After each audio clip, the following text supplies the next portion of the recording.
Kwa jina naitwa Cornel Dickson Macha, ni mkufunzi katika taasisi ya sayansi za afya ya Mtakatifu Gaspari iliyoko Itigi mkoani Singida.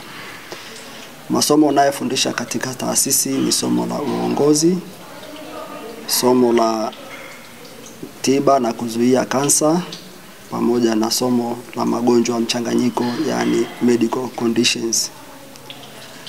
Na siku ya leo mada yangu ninayozungumzia ni kuhusu kansa ya ziwa. Kansa ya ziwa ni uvimbe wa ziwa unaotokea kwa kina mama, hasa wa umri kuanzia miaka 50 na kuendelea. Na kwa nadra sana hutokea pia kwa kina baba. Sababu kubwa zinazoletea kansa ya ziwa ni kama zifuatazo. Ya kwanza ni kuwa na uzito mkubwa, ambayo inatokana na kutumia sana vyakula vyenye mafuta mengi, ambavyo hivi vinaambatana pia na matumizi ya pombe. Kwa hiyo matumizi ya pombe nayo ni sababu inayoleta kansa ya ziwa. Sababu ya pili ni matumizi ya vidonge vya uzazi wa majira pasipo kuzingatia ushauri wa kitaalamu. Na sababu ya tatu ni kina mama kutokunyonyesha kikamilifu baada ya kujifungua. Wapo kina mama ambao baada ya kujifungua hanyonyeshi kabisa au ananyonyesha kwa muda mfupi mno, chini ya miezi 3, baadaye anaachisha mapema. Hiyo hupelekea kuleta kansa ya ziwa.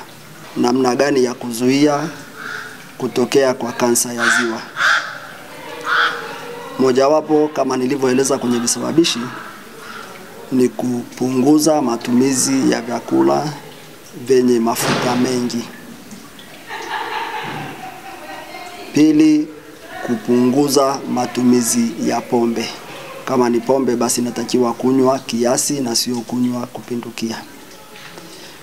Ya tatu ni kupunguza uzito wa mwili kwa kuzingatia utaratibu bora wa lishe pamoja na mazoezi. Njia ya 4 ya kuzuia kansa ya ziwa ni kuhakikisha kwamba mama anapojifungua ananyonyesha mtoto kikamilifu kwa muda wa miezi 6 pasipo kumpa chakula chochote, na baadaye anapoanza kutumia vyakula vingine, mtoto hakikishe mama kwamba anaendelea kunyonyesha walao mtoto afike miezi 18, ambayo ni sawa na mwaka 1 na nusu. Na mwisho ni kujipima mara kwa mara kuhakikisha kwamba uvimbe wowote unaogundulika katika ziwa unafahamika mapema na kuchukua hatua za haraka kwenda kwenye kituo cha afya kwa ajili ya kufanyiwa uchunguzi zaidi. Huduma hii ya uchunguzi tunaitoa bure hapa nchini, lakini hata hapa kwenye taasisi yetu unaweza kuipata kupitia watumishi wa taasisi ya Mtakatifu Gaspari, yani hospitali. Asante.